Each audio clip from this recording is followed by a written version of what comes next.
Pus mea cârna, hai adă ce asta, finali, चलो sir ठीक करो स्टार्ट दिस जैसा अनस बिस्मिल्लाह करे औज़ु बिल्लाहि मिनश शैतानिर रजीम बिस्मिल्लाहिर रहमानिर रहीम अस्सलामु अलैकुम व रहमतुल्लाहि व बरकातहू। वालेकुम अस्सलाम व रहमतुल्लाहि व बरकातहू। जैसा कि आप सबको मालूम है कि आज इस जूम मीटिंग की कम से कम चौथी निशस्त है, तो वक्त ने इसके ऊपर हमें मजबूर कर दिया। जैसे कि आप जानते हैं कि इंटरनेट या लॉकडाउन या वगैरह, अभी तो कोविड-19 है, तो इस वजह से अभी हम घर में ही ये सारा एफर्ट कर रहे हैं। तो अदरवाइज हमारी मीटिंग जो होती है वो संडेज के दिन होती है, तो उसके लिए कुछ मखसूस जगहें हमने चुनी होती है अपने जगह लेवल्स पे या अपने डिस्ट्रिक्ट्स में, तो वहाँ पे होती है। तो फिर भी खुदा का लाख लाख शुक्र कि हम ऐसे भी ये मीटिंग जो है वो अंजाम दे पा रहे हैं। तो पहले मैं थोड़ा सा अपनी कंपनी का तारुफ करूं। जैसे कि आप सब जानते हैं कि हम सारे नेटवर्कर हैं, हम डायरेक्ट सेलिंग बिजनेस के साथ जुड़े हुए हैं। डायरेक्ट सेलिंग किसी मोहताज का तारुफ नहीं है, ये तो 1957 में अमेरिका से स्टार्ट हुआ है। तो हमारे हिंदुस्तान में या ये 2000 में आया और हमारी इस कश्मीर की धरती पे 2006 में इसने दस्तक दी।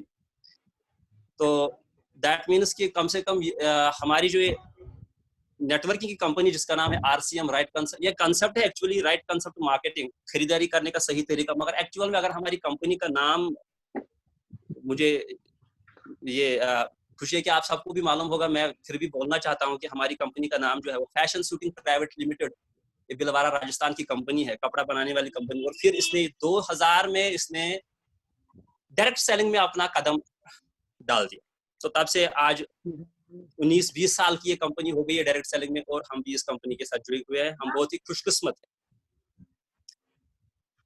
तो जैसे आप जानते हो कि इस RCM की ये डायरेक्ट सेलिंग कंपनी जो है, इसने अब बहुत सारे शोबों में अपना हाथ जो रखा है, चाहे वो FMCG का शोबा हो, चाहे वो न्यूट्रिशन का शोबा हो, या चाहे वो किचन वियर हो, चाहे वो बाकी चीजें हो। तो इसी तरह इसने और एक स्पेशल जगह पे अपना कदम रखा है जो हिंदुस्तान की बैकबोन मानी जाती है, जिसको हम कहते हैं एग्रीकल्चरल सेक्टर, जमींदारी का पेश शोबा। तो आपको मालूम है कि ये कृषि प्रधान देश है। यहाँ पे कम से कम अभी भी 60-70% लोग जो है वो अभी भी एग्रीकल्चर में अपनी लिवलीहुड जो रोजगार कमाते हैं। तो मगर बदकिस्मती से जो ये पॉपुलेशन अभी बढ़ रही है, तो मगर जमीन जो है नहीं बढ़ सकती, क्योंकि अल्लाह ताला ने इसको जो है वो मखसूस रखा है। तो वक्त के जो हुक्मरान है या वक्त की जो गवर्नमेंट्स होती है, उनके लिए चैलेंज सामने आ गया कि कैसे हम इस बढ़ती हुई आबादी को फीड करें। ये बहुत ही बड़ा सवाल इनके सामने खड़ा हो गया। जो भी तब तक इनके पास स्कोप था, चाहे वो क्या कहते हैं उसको, कि जो हमारे पास कल पेड़ वगैरह शगर थे, उनको हमने क्लियर कर दिया। वो जमीन भी हमने एग्रीकल्चर के लिए इस्तेमाल की। हमारे पास वेस्ट लैंड्स थे, वो जमीन भी हमने एग्रीकल्चर के लिए इस्तेमाल की। उस सब को के बावजूद भी जो है हम अपनी ग्रोइंग पॉपुलेशन की ये फूड रिक्वायरमेंट्स को मीट नहीं कर पा रहे। तो फिर अचानक ये जो है, क्योंकि दुनिया में सारे लोग जो है वो बैठे हुए नहीं होते हैं, वो भी इन जो है वो अलार्मिंग सिचुएशन जो पैदा हो जाती है दुनिया में, इनकी तरफ उनका तवज्जो होता है। तो इसी तरह जो है वो साइंटिस्ट, जो एग्रीकल्चरल साइंटिस्ट थे, उन्होंने इसके ऊपर अपनी नजर रखी। तो उन्होंने कुछ नई नई चीजें बनाई, जिनमें हम कह सकते हैं कि जो बीज हमारे आते थे वो ट्रेडिशनल सीड्स होती थी, उनका यील्ड कम होता था, उनका आउटपुट कम होता था। उस वजह से जो है वो दैट मींस कि हमारी जमीन जो है वहां से पैदावार कम नहीं करता था। हमारे पुराने तौर तरीके थे जमींदारी करने। तो इस जिमन में एक नया बीज सामने आ गया, जिसको हम कहते हैं HYV seeds, high yielding variety seed, जिसका जो ये बीज है इसमें दैट मींस कि हर एक पेड़ में, हर एक पौधे में अनाज के दाने जो है वो ज्यादा लगते हैं। आसिफ सर, आप जावेद साहब, हेलो सर,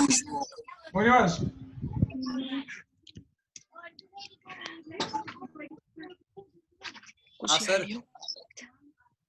कुमान ताशो अनम्यूट यूं से आवाज इवन कोई यमन छु बाच कोतामत आती गिंदन ये कर तो नेबर ये मीटिंग मस वली बकरा म्यूट बार करनी परेशानी करी वली बकरा म्यूट आज गो अनम्यूट तो आज करी वही आम तयस आशा साहब आम करी आज हाँ सर कोर आना ठीक है। हेलो आवाज आ रही है? आना सर। हाँ सर, जैसा कि मैं यही बता रहा था कि साइंटिस्ट जो है एग्रीकल्चर साइंटिस्ट वो इसकी तरह नजर रखे हुए थे कि हमें कैसे इस चैलेंज को मिटिगेट करना है, इसको कैसे हम ओवरकम करेंगे। तो उन्होंने क्या किया, एक नया बीज लाया जिसको हम कहते हैं HYV seeds, high yielding variety seeds. That means जो हमारा यील्ड पर प्लांट, वो इस नए बीज के आने से हमारा वो यील्ड जो है वो इंक्रीज होगा। तो खुशकिस्मती ये है कि हमारे हिंदुस्तान में भी इसका जो है वो चुनाव किया गया इस HYV सीड्स का। तो ये 1965 में 1965 में यहाँ पे ग्रीन रेवोल्यूशन ने दस्तक दे दी। तो ग्रीन रेवोल्यूशन के लिए भी उन्होंने कुछ मखसूस जगहें चुनी। उसमें जैसे आपको मालूम है कि जो पंजाब की धरती है वो यही सोनी धरती है, और वहां पे ही उन्होंने उसको इस्तेमाल किया, ट्राई किया, क्योंकि वहां पे पानी की फैसिलिटी है, बाकी चीजें अवेलेबल थी। तो वहां पे इन्होंने ट्राई किया। तो इसमें सबसे अच्छे रिजल्ट्स दो सीड्स इन्होंने ट्राई की थी। एक तो इन्होंने राइस के बीज इस्तेमाल किए थे, दूसरा इन्होंने वीट के बीज इस्तेमाल किए थे, और सबसे अच्छे बेहतरीन रिजल्ट्स जो आए वो वीट में आ गए। इसीलिए जो है वो ग्रीन रेवोल्यूशन को वीट रेवोल्यूशन का नाम भी देते हैं। किसने दिया सर उसको नाम? जो उस वक्त की गवर्नमेंट जो है, उस वक्त जो प्राइम मिनिस्टर यहाँ की थी वो श्रीमती इंदिरा गांधी जी थी, और उसी के दौर में ये सारा कुछ हुआ था। और इसलिए जबकि रिजल्ट्स इनके अच्छे उसी में आ गए, तो इसीलिए ग्रीन रेवोल्यूशन को वीट रेवोल्यूशन का नाम दिया। तो पॉइंट यहाँ पे ये है, तो यही काविशें आगे चलती गई। तो अब हम उसके साथ साथ जो ये हाई यील्डिंग वैरायटी सीड्स है उसमें हमें ये भी बताया गया कि आप केमिकल फर्टिलाइजर्स का इस्तेमाल करिए। उसमें नाइट्रोजनस फर्टिलाइजर्स होती है, पोटैश होती है, बाकी चीजें होती है।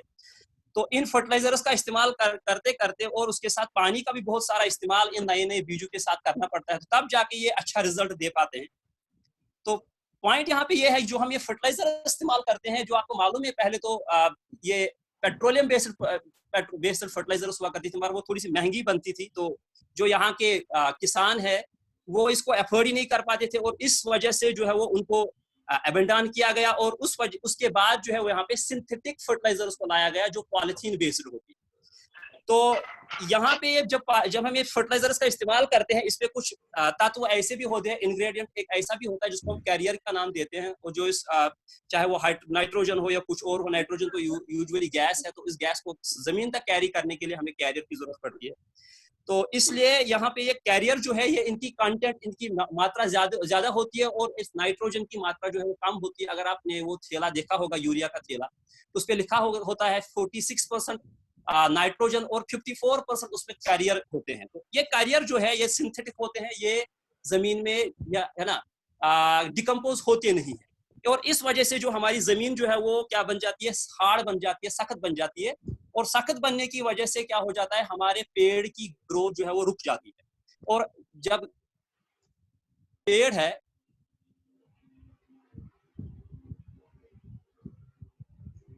हेलो, जो पेड़ है उसकी ग्रोथ रुक जाती है, क्योंकि जो पेड़ का मुंह होता है वो रूट हेयर्स होते हैं, वो सफेद जो है मुलायम वो क्या कहते हैं उनको, रूट्स जो होते हैं वो ज्यादा अगर ग्रो करेंगे तो पेड़ के ज्यादा मुंह बनते हैं, तो पेड़ ज्यादा खाना खाता है। मगर सख्त मिट्टी में वो रूट हेयर जो ग्रो करते नहीं है, और इस वजह से पेड़ की ग्रोथ जो है वो रुक जाती है। और पेड़ की ग्रोथ जब रुक जाती है तो ऑटोमेटिकली उसका फसल जो है, उसकी पत्तों की ग्रोथ जो है वो कम हो जाती है, तो फसल आना भी कम हो जाता है।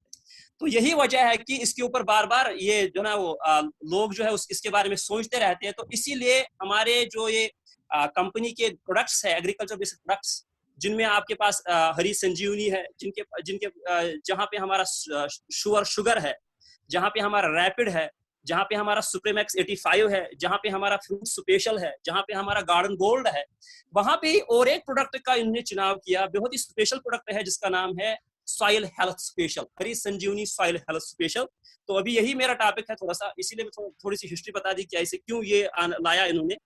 तो ये सिंथेटिक को खत्म करने के लिए, या ये सिंथेटिक का काम इस्तेमाल करने के लिए, या इस सिंथेटिक की वजह से जो हम फिर स्प्रे वगैरह केमिकल्स इस्तेमाल करते हैं, उससे हमारे फ्रूट की जो क्वालिटी है उस पर असर आ जाता है, और हमारी जो मार्केट जो इस फ्रूट की है वो कम पड़ जाती है। अगर हमारा इंटरनेशनल मार्केट में फ्रूट चला जाए तो वहां पे इसकी पहले टेस्टिंग होती है, और टेस्टिंग में हमारा फ्रूट जो है वो वहां पे इसकी क्वालिटी जब चेक की जाती है वहां पे इस पे बहुत सारा केमिकल कंटेंट पाया जाता है, और इस वजह से हमारी प्रोडक्ट की जो है वो इंटरनेशनल मार्केट में उतनी डिमांड नहीं रहती।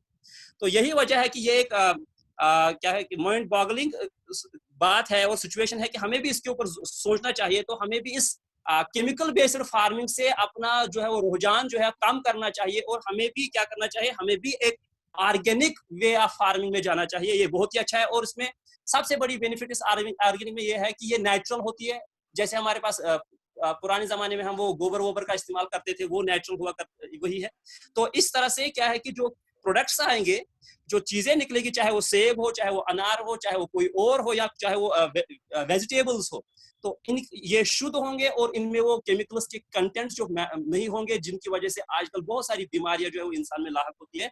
और अगर आप देखोगे बहुत सारे ये हमारे सिकमुसोरा के रिपोर्ट्स जो है वो भी यही कहते हैं कि जो ये बागात वाले इलाके हैं उनमें जो है वो खुदा अल्लाह ताला रहम करे, कैंसर की मात्रा जो है वो ज्यादा पाई जाती है। तो उसकी एक रीजन ये भी है कि हम ज्यादा केमिकल्स का इस्तेमाल करते हैं, इसमें ये हवा में भी चले जाते हैं, ये हमारे सब्जियों में भी चले जाते हैं, और उस वजह से हमारे जो है वो सेहत जो है वो इससे खराब हो जाते हैं। तो इसलिए हम तो है ही, तो हम तो लोगों को अच्छा रास्ता दिखाते ही हैं। हमारा तो काम ही यही, जलाते रहे चिराग, चाहे रास्ते में दोस्त दुश्मन का घर रहे आए। तो पॉइंट यहाँ पे ये है कि हम अगर अपने आप से ही स्टार्ट करें इस ऑर्गेनिक फार्मिंग का, इस सॉइल हेल्थ का जो अगर हम इस्तेमाल करें, तो इससे क्या बेनिफिट हमें मिलेंगे और इससे क्या है। पहले तो ये आपको मानना चाहिए कि ये सॉइल हेल्थ जो है ये एक प्रोप्राइटरी रिसर्च प्रोडक्ट है। दैट मींस कि ये रिसर्च के थ्रू ये प्रोडक्ट लाया गया है, और इसके ऊपर हमारी कंपनी की प्रोप्राइटरी है। प्रोप्राइटरी कैसे है कि दैट मींस कि आप अपना ट्रेडमार्क लोगो जो आरसीएम्स का लगा हुआ है, इसके ऊपर लगा हुआ है, हम इसको इसी लोगो के अंडर जो है वो ये सेल करते हैं। दैट मींस मार्केटिंग जो है इसकी ये fashion city private limited RCM company जो है वो करती है। तो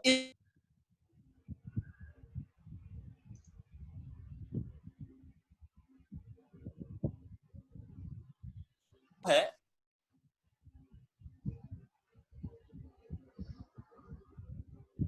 हेलो, मैंने आया आवाज। हाँ सर, ये ऑर्गेनिक तत्व जो इसमें है, सोर्स ऑफ प्लांट ओरिजिन के जो है वो वहां से ही कुछ तत्व निकाले गए, इंग्रेडिएंट्स निकाले गए नेचुरल एक्सट्रैक्शन प्रोसेस से। जो लिविंग मैटर है, ऑर्गेनिक सोर्सेस का मतलब है जो लिविंग मैटर, तो उसी से इसको निकाला गया और नेचुरल प्रोसेसिंग से, और उस चीज से ये सॉइल हेल्थ बना हुआ है। और इसमें और एक चीज भी बहुत अहम है, जिसमें जो हमारी जमीन की हालत है बिगड़ गई है इन सिंथेटिक फर्टिलाइजर्स के इस्तेमाल से, और उसके लिए उस सॉइल कंडीशनिंग को ठीक करने के लिए इसमें बहुत सारे सबस्टेंसेस है, जिनको हम कहते हैं सॉइल कंडीशनिंग सबस्टेंसेस। और उसका काम यही है कि वो सॉइल और प्लांट की हेल्थ को सही करे। अगर मैं थोड़े से एक दो नाम यहाँ पे लूं, कौन कौन से ये सॉइल कंडीशनिंग सबस्टेंसेस है, इसमें कंपोस्ट आता है, कंपोस्ट टी आती है, मैन्यूअर आते हैं, सिट्रा आता है, और सबसे अहम जो इसमें आता है वो आता है स्फोगियम मॉस, और उसके साथ साथ आता है बायोचार। ये सारे जो है वो ये सॉइल कंडीशनिंग सबस्टेंसेस है जो इस जो है वो सॉइल हेल्थ स्पेशल में जो है वो पाए जाते हैं, क्योंकि ये सॉइल की कंडीशन को ठीक करते हैं। तो इससे रिजल्ट क्या आएगा जब हम ये सॉइल में इस्तेमाल करते हैं। तो इस्तेमाल कैसे किया जाता है वो मैं थोड़ा सा बाद में बता दूंगा, पहले मैं यही बताऊंगा इससे क्या होता है। तो पहला पॉइंट यही है कि ये 100% ऑर्गेनिक प्रोडक्ट है। और दूसरी बात यह है कि जब हम इसको जमीन में इस्तेमाल करते हैं, इससे जमीन जो है वो मुलायम बन जाती है, साफ, इसकी वो हार्डनेस जो कह रहा था वो ब्रिटल बन जाती है, वो टूट जाती है, बुरबुरी बन जाती है।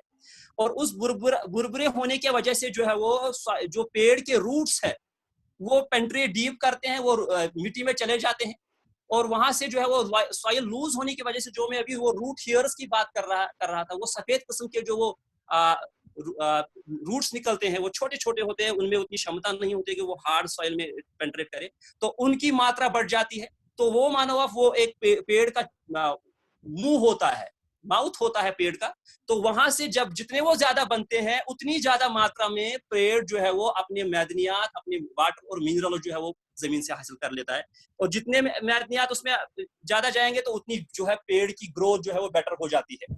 तो जब इंसान की ग्रोथ होगी या पेड़ की ग्रोथ होगी, तो ऑटोमेटिकली उसका जो प्रोडक्ट होगा एक वो भी एक अच्छा होगा, दैट मींस हमारा जो फ्रूट होगा या हमारी जो सब्जी होगी वो एक अच्छी होगी, नंबर। और इसके साथ साथ और एक चीज जो है, जो ये अनडिजॉल्व्ड कैरियर्स जो इस सॉइल में जमा हुए हैं पिछले कई सालों से, जो हम करते आ रहे हैं केमिकल फर्टिलाइजर इस्तेमाल, इसमें जो एक अनडिजॉल्व्ड कैरियर जमा हो गए हैं, इन कैरियर्स को भी ये क्या करता है, ये इनको डिजॉल्व कर देता है और इनको भी प्लांट को कैरी करने की इजाजत देता है, और प्लांट जो है वो इनको कैरी कर लेता है और वो इनको भी इस्तेमाल कर लेता है। और सबसे बड़ी बात जो है वो, इससे जो है जमीन जो है, इस सॉइल हेल्थ की ट्रीटमेंट से जमीन जो है मॉइस्ट बन जाती है। दैट मीन्स मॉइस्चर कंटेंट जो है वो जमीन का बढ़ जाता है। मॉइस्चर कंटेंट के आने से आपको मालूम ही है, अगर गैरतिशेस कुछ साथ अगर कुछ जाए का स्त्रिया या नियारन छु गारस में कुछ जाए या कमरस में ताच पतिम खार वरनावन अगर तो ठीक बासी करते, दैट मीन्स स्त्रिया के वत, और ऑटोमेटिकली यहाँ जब सॉइल ह्यूमिड बन जाती है, मॉइस्चर कंटेंट ज्यादा आ जाता है, तो ऑटोमेटिकली बैक्टीरियल ग्रोथ बढ़ जाती है। वस कुलन अंदन गसन पौधे तिहन से क्या गसन, तिम जमीनस पूरा फुटरावन, तिम ज्यादा ह्यूमस बनावन, तिम ज्यादा ये ह्यूमस कंटेंट क्रिएट कर। और यहाँ पे अगर खुसूसन में अगर सॉइल हेल्थ स्पेशल की बात करूं, इसमें इतनी कैपेसिटी है, बहुत ज्यादा कैपेसिटी है, जितना इस सॉइल हेल्थ का वेट है उससे 7 गुना ज्यादा इसमें वाटर को होल्ड करने की कैपेसिटी पैदा हो जाती है। और जब 7 गुना पानी ज्यादा इस जमीन में रह जाता है, तो ऑटोमेटिकली जो मिनरल्स है जो जमीन में पाए जाते हैं वो इस पानी में डिजॉल्व हो जाते हैं, और ऑटोमेटिकली जो पेड़ जो है वो इस पानी को हम पढ़ते आ रहे हैं छोटे क्लासेस से ही कि रूट्स के थ्रू जो है वो पेड़ क्या लेता है, वाटर एंड मिनरल्स कैरी करता है। तो ऑटोमेटिकली इस पानी की मकदार जब वहां पे ज्यादा होती है, तो ऑटोमेटिकली ये जो है ये मिनरल्स जो है, ये मैदनियात जो है इस पेड़ को ज्यादा मिलते हैं, और ऑटोमेटिकली जब ज्यादा मिल जाते हैं, तो पेड़ की ग्रोथ जो है वो बहुत अच्छी हो जाती है। और इस वजह से जो है वो सिर्फ इसकी ग्रोथ खुद की ग्रोथ अच्छी नहीं, इसके पत्ते भी बढ़ जाते हैं, उनकी भी वो पत्ते बड़े साइज के निकलते हैं, और उसके साथ साथ जो है वो पत्ते जब बड़े निकलते हैं, तो ऑटोमेटिकली जो है वो जो पेड़ है, पेड़ में एक खासियत है, खुसूसियत है जो इंसान में नहीं है, कि पेड़ अपना खुराक खुद भी बना लेता है फोटोसिंथेसिस के थ्रू। ये आपने देखा, सुना भी होगा, पढ़ा भी होगा। तो फोटोसिंथेसिस क्या है, उसमें 2-4 चीजों की जरूरत पड़ती है, सनलाइट की जरूरत पड़ती है, कार्बन डाइऑक्साइड वगैरह शगरे की जरूरत पड़ती है, पानी की जरूरत पड़ती है। तो ऑटोमेटिकली ये पेड़ जो है वो जितनी बड़े इसके पत्ते होंगे, उतना ही बड़ा जो है उसका फूड फैक्ट्री होगी, क्योंकि पेड़ को कहते ही है वंडरफुल लेबोरेटरीज, ये पेड़ के लिए एक फैक्ट्री है जहां से वो खुराक बनाता है। जितने बड़े पत्ते उतना ज्यादा खाना, और जितना ज्यादा खाना और उतनी ज्यादा ग्रोथ, और ऑटोमेटिकली हमारा जो फूड जो है वो भी एक बहुत अच्छा निकलता है, उसकी ग्रोथ भी बहुत अच्छी हो जाती है। और एज ए रिजल्ट जब आपका फ्रूट अच्छा निकलता है, तो आप उसको मार्केट में एनकैश भी कर सकते हो, उसकी क्वालिटी अच्छी होती है, उसका साइज अच्छा होता है, और ऑटोमेटिकली यहाँ पे जो है वो और एक चीज भी, ये पहले मैं यही पॉइंट कंप्लीट करूं कि जब आपका ये जो है फ्रूट अच्छा निकलता है, उसका साइज अच्छा निकलता है, और उस वजह से जो है वो ग्रेडिंग खत्म हो जाती है। आप ग्रेडिंग का नाम निशान गायब हो जाता है, तो ऑटोमेटिकली एक ए ग्रेड ही प्रोडक्ट निकलता है, तो उसको मार्केट में आप बहुत अच्छी तरह से ले जाके सेल करके और उससे अच्छे दाम हासिल कर सकते हो, और आपका जो है वो उससे इकोनॉमिक वेलबींग जो है वो बढ़ जाता है। और एक बात यहाँ पे ये ज्वाइन कर जाओ। Okay sir. और उसके साथ साथ ये जो है वो इसके लिए बहुत ही अहम है कि कार्बन नाइट्रोजन रेशो जो है, ये भी बहुत अहम है इसके लिए, प्लांट की ग्रोथ के लिए, और इसको भी ये क्या करता है, इंक्रीज करता है। खासकर कार्बन की मात्रा ज्यादा होनी चाहिए, नाइट्रोजन अगर एक ही कंपोनेंट हो, तो कम से कम ये जो साइंसी तौर ये माना जाता है कार्बन नाइट्रोजन रेशो 24:1 का रेशो होना चाहिए। 24 ये इंग्रेडिएंट्स कार्बन के होने चाहिए, और एक इंग्रेडिएंट जो है वो इसका होना चाहिए, और उसकी ये मात्रा जो है वो इसको बढ़ा देता है। तो ये इसके बेनिफिट्स थे। तो इसकी जो डोसेज है इस सॉइल हेल्थ की, वो ये है, रिकमेंडेड डोसेज जो है वो 500 ग्राम का पैक आता है, और 500 ग्राम का पैक जो आता है ये 1 एकड़ जमीन के लिए आता है, और ये 1 एकड़ जमीन अगर हम स्क्वायर फीट्स में मेजर करेंगे, ये बन जाते हैं 43,560 स्क्वायर फीट जमीन। तो इसमें हम इस्तेमाल कर सकते हैं, 1 एकड़ जमीन में इसमें इस्तेमाल कर सकते हैं। और कैसे इस्तेमाल कर सकते हैं, दो तरीकों से इस्तेमाल कर सकते हैं। एक तो यह है कि हम इसको किसी भी फर्टिलाइजर के साथ मिला के इस्तेमाल कर सकते हैं, जैसे हम हरी संजीवनी का पहला पैक इस्तेमाल करते थे, यूरिया की उसके साथ मिला दिया और उसको थोड़ा सा पानी का छिड़काव कर दिया, तो वो व्हाइट जो होती थी वो ब्लैक टर्न हो जाती थी, तो इस तरह से हम इस्तेमाल करते थे। और इसी तरह आप इसको फर्टिलाइजर के साथ मिला के अच्छी तरह से मिला के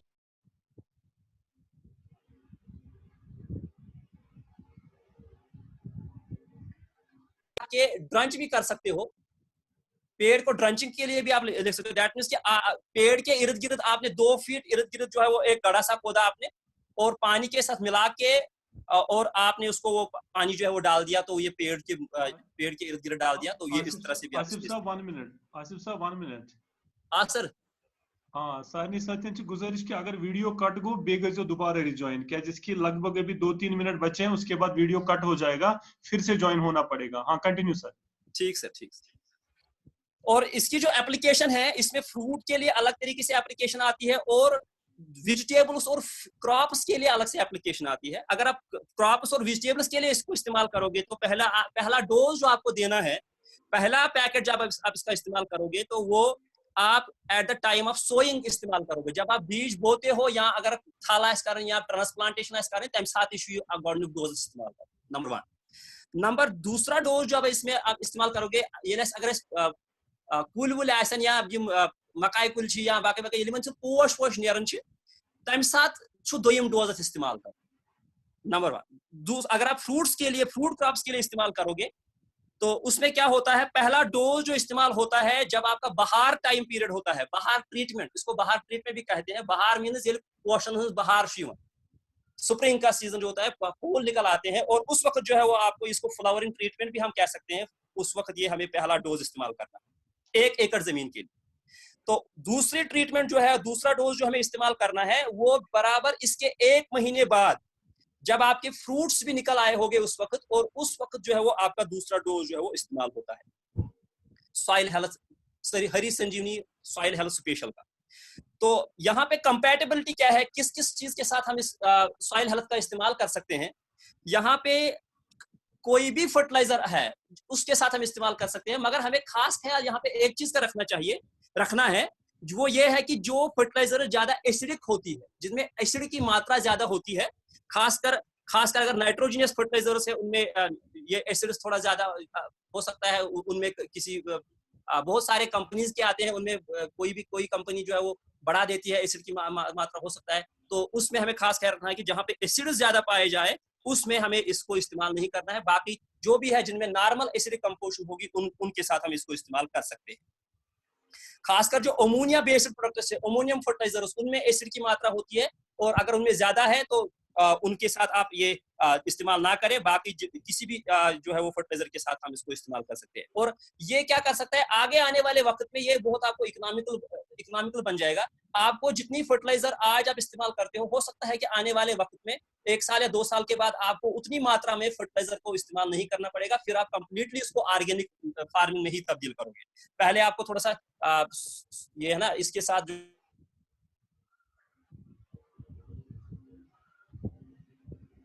वीडियो कट कैसा होना सर रिजाइन के रिजल्ट्स आइशो फोन करन। तो जबकि हम इस आरसीएम कांसेप्ट में ये हमारा बिजनेस है, तो बिजनेस की थोड़ी सी इंफॉर्मेशन मैं यहाँ पे दे दूं आप। तो जो इस सॉइल हेल्थ स्पेशल का जो एमआरपी है वो है 1200 रुपीज, 500 ग्राम्स का 1200 इसका एमआरपी है। तो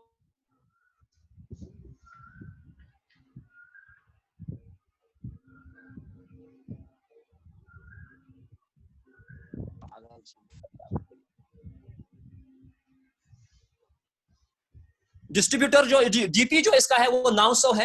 that means on the spot आप